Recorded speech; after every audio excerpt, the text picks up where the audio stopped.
तो चलिए आज बात करते हैं नारुतो उज़ुमाकी की।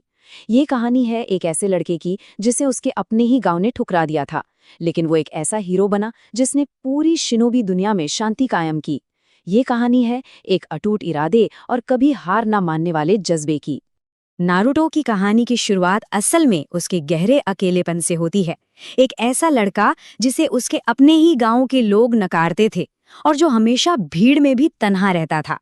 पर सवाल ये है कि ऐसा क्यों था। इसकी वजह थी कि नारुतो एक जिनजूरी की था, मतलब एक ऐसा इंसान जिसके अंदर एक टेल्ड बीस्ट को सील किया गया हो। उसके जन्म के दिन ही ताकतवर 9 टेल्ड फॉक्स को उसके अंदर बंद कर दिया गया था, और बस इसी वजह से गांव के लोग उससे डरते थे और हमेशा उससे दूर रहते थे। और इसी अकेलेपन ने ना उसे लोगों की अटेंशन के लिए बेताब कर दिया। उसका बस एक ही सपना था, होकागे बनना, यानी गांव का सबसे ताकतवर निंजा, ताकि आखिरकार उसे लोगों की मान्यता और सम्मान मिल सके। अब ध्यान खींचने के लिए वो करता क्या था? शरारतें, जैसे होकागे माउंटेन पर पेंटिंग कर देना। लेकिन उसके अंदर एक हीरो भी छिपा था जो चुपके से हिनाता जैसों की रक्षा भी करता था। अकेडमी से फेल होने के बाद मिजुकी नाम के एक धोखेबाज ने उसे एक सीक्रेट स्क्रोल चुराने के लिए उकसाया, लेकिन जब उसके पहले गुरु इरुका सेंसेई की जान खतरे में पड़ी तो नारुतो ने उसी स्क्रोल से मल्टी शैडो क्लोन जुत्सु सीखकर उन्हें बचाया। और यही वो पल था जो उसकी पहली सच्ची जीत थी। निंजा बनने के बाद उसे टीम 7 में सासुके उचिहा के साथ रखा गया। दोनों ही अनाथ थे, पर उनके रास्ते बिल्कुल अलग थे। जहां नारुतो सबकी स्वीकृति चाहता था, वहीं सासुके का मकसद सिर्फ एक था, अपने भाई से बदला लेने के लिए ताकत हासिल करना।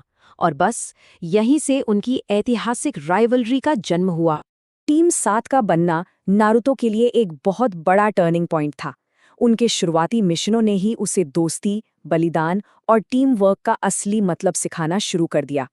उनकी पहली परीक्षा थी ककाशी का फेमस बेल टेस्ट। ऊपर से तो लक्ष्य सिर्फ 2 घंटियां छीनना था, लेकिन असली परीक्षा टीम वर्क की थी। जब नारुतो को नियम तोड़ने की सजा मिली तो सासुके और साकुरा ने फेल होने का रिस्क उठाकर भी उसके साथ अपना खाना शेयर किया। और यहीं उन्होंने असली सबक सीखा कि मिशन से कहीं ज्यादा जरूरी अपने साथी होते हैं। ये सबक लैंड ऑफ वेव्स के मिशन पर और भी पक्का हो गया। ज़ाबुज़ा और हाकू से लड़ते हुए नारुतो ने सीखा कि असली ताकत तब आती है जब आपके पास बचाने के लिए कोई खास हो।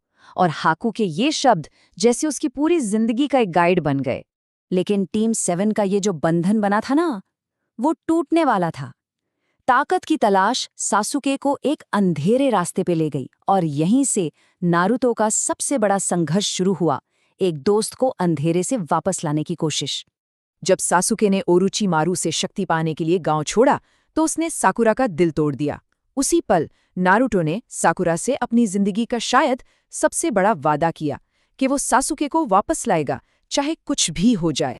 और ये वादा उन्हें ले गया अपनी पहली सबसे भयानक लड़ाई तक। उनकी सिग्नेचर तकनीकें रासेनगन और चिदोरी आपस में टकराईं, पर ये सिर्फ एक लड़ाई नहीं थी, ये 2 विचारधाराओं का टकराव था। नारुतो का रासेनगन दोस्ती को बचाने की एक पुकार थी, तो वहीं सासुके का चिदोरी हर बंधन को तोड़ने का एक हथियार। आखिर में सासुके जीत गया और चला गया।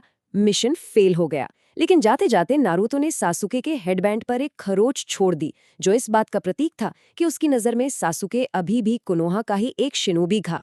सासुके के जाने के बाद नारुतो ने अपने गुरु जिराया के साथ ट्रेनिंग शुरू की। ये वो वक्त था जब उसने दुनिया में फैले नफरत के चक्र को समझना शुरू किया और शांति के लिए अपना खुद का रास्ता बनाना शुरू किया। इस दौरान उसकी ताकत का जो विकास हुआ वो कमाल का था। शैडो क्लोन जुत्सु की नींव से लेकर अपने पिता के रासेनगन में महारत हासिल करने तक। फिर उसने माउंट म्योबोको में सेज मोड सीखा और आखिर में अपने अंदर के बीस्ट कुर्रामा के साथ एक पार्टनरशिप की। लेकिन उसकी सबसे बड़ी वैचारिक टक्कर हुई पेन के साथ, जिसने पूरे हिडन लीफ विलेज को तबाह कर दिया था। पेन ने नारुतो के सामने एक बहुत गहरा सवाल रखा, बदले की इस दुनिया में आखिर शांति कैसे लाई जा सकती है। पेन का मानना था कि सिर्फ दर्द ही लोगों को शांति की कीमत सिखा सकता है। लेकिन नारुतो ने बदला नहीं चुना। जिराया की सीख और पेन की अपनी दर्द भरी कहानी से प्रेरणा लेकर उसने बदले की जगह समझ का रास्ता चुना। उसने अपने दुश्मन को ही उस पर विश्वास करने के लिए मना लिया और नफरत के उस चक्र को तोड़ दिया। और यहीं से नारुतो की कहानी अपने सबसे ऊंचे मुकाम पर पहुंचती है। चौथी महान निंजा वॉर। यहाँ उसे न सिर्फ दुनिया को बचाना था, बल्कि सासुके के साथ अपने रिश्ते को भी हमेशा के लिए सुलझाना था। ये एक ऐसा युद्ध था जो पहले कभी नहीं देखा गया। सारे निंजा राष्ट्र एक साथ आए। नारुतो और कुरामा ने सच्चे पार्टनर्स की तरह लड़ाई की। नेजी के बलिदान ने नारुतो के इरादे को और भी मजबूत कर दिया। और आखिर में टीम 7 अंतिम दुश्मनों का सामना करने के लिए एक बार फिर से एकजुट हुई। दुनिया तो बच गई, लेकिन एक आखिरी हिसाब बाकी था। नारुतो और सासुके के बीच की आखिरी सबसे इमोशनल लड़ाई। ये लड़ाई जीत के लिए नहीं, बल्कि एक दूसरे को समझने और अपने दर्द भरे अतीत को सुलझाने के लिए थी। उनकी आखिरी हमले रासेनगन और चिदोरी एक बार फिर टकराए। इस टकराव में दोनों ने अपनी एक एक बांह खो दी, जो उनके साझा दर्द और आखिर में उनके एक होने का प्रतीक बन गया। और आखिर में सासुके ने अपनी हार मान ली। दुनिया को अनंत सुकुयोमी से आजाद कर दिया गया और नारुतो को आखिरकार वो सम्मान मिला जिसका वो हमेशा से हकदार था। वो गांव का हीरो बन गया। युद्ध खत्म हुआ और शांति का एक नया दौर शुरू हुआ। और हाँ, उसने अपना हर वादा पूरा किया। नारुतो ने हिनाता से शादी की और आखिरकार हिडन लीफ विलेज का 7वां होकागे बना। उसका बचपन का सपना अब सच हो चुका था।